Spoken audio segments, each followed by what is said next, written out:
بێگومان لە دو ساڵی ڕابردووەمان ئاگادارین کە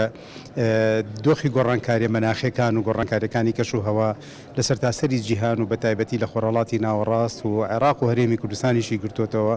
کە ئەمە خۆی بۆ خۆی وای کردووە و ناوچانەی کەوا مسۆگەری بارانبارینن ڕێژەی بارانبارین تێیدا بە شێوەیەکی کەم دابارێت و ئەو ناوچانەی کە نیمچە مسۆگەرن یاخود نامسۆگەرن بکەونە زۆنگی وشکە ساڵیەوە. بەگومان ئێمە توانین بڵێن کە لە ڕابردووشە لە وڵات لە خوار و ناوەڕاستی عێراق زیاتر پشت بە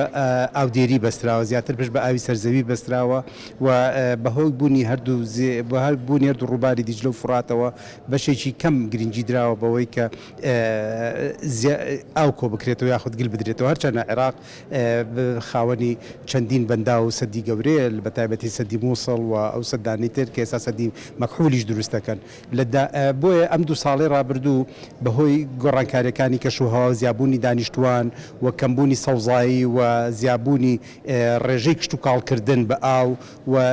کەمتر بەکارهێنانی تقنیات و تەکنۆلۆژیا لە بەکارهێنانی ئاوی سەرزەوی و لەگەڵەوەشا کێشەکانی قەیرانی دارایی و دروستکردنی پۆند و حەوز و بەندا و ئەمانە لەگەڵ ئەوەشدا دەستبردن بۆ ئاوی ژێرزەوی و تەجاوزێکی زۆر و زیادەڕەوی لە هەڵکەندنی بیر و ناوشیاری بەداخەوە هاوڵاتیان لە بەکارهێنانی ئاو بە فیڕۆدانی ئاو و نەبوونی بودجە بۆ چارەسەری کێشەی ئەو بەنداوانەی کە بە تایبەتی ئاوەکەیان لە هەرێمەوە دەچێت بۆ خوار و ناوەڕاستی عێراق. هەموو ئەوانە و ئەو دیاردەسروشتەی کە ڕووی کردوتە هەرێم و کوردستان و ناوچەکە ئەوەیە کە بەپێی ئەو هەموو زانیاریانەی کە وەزیری سەرچاوەئاویەکانی عێراق ئاماژەی پێدا کە عێراق لە پێنجەمین وڵاتە مەترسیدارەکانی جیهانە کە ڕوبەڕووی بە بیابانبوون و ڕوبەڕووی مەترسی وشکە ساڵی و قەیرانی کۆچ و کەمی ئاو ئەبێتەوە. بۆیە ئەمە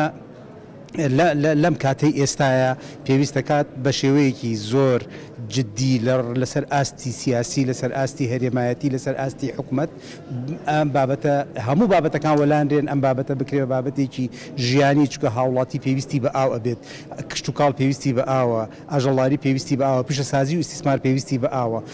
گەشتبینی هەیە لە هەرێمی کوردستانە. خۆشبەختانە هەرێمی کوردستان خاوەن ئاوێکی باشە، خاوەن چەند سەرچاوێکی ئاوی باشە، بەڵام کێشە لە ئیدارەدانی ئاو هەیە، کێشە لە سیاسەتی کۆکردنەوەی ئاو هەیە، کێشە لە بەکارهێنانی ئاو هەیە بە پێویست بۆ سەکتەرەکانی کشت و کاڵ و پیشەسازی و ئاژەڵداری و مرۆیی. بۆیە هەموو ئەمانە ئەتوانین بڵێن لەم توێژینەوانەی ئەمڕۆیە دەکرێت بە نەتیجەیەکی باش لی دەربچین، بکرێت بە پرۆتۆکۆلێک لە داهاتووە هەمومان خاڵ بە خاڵسوودی لێ ببینین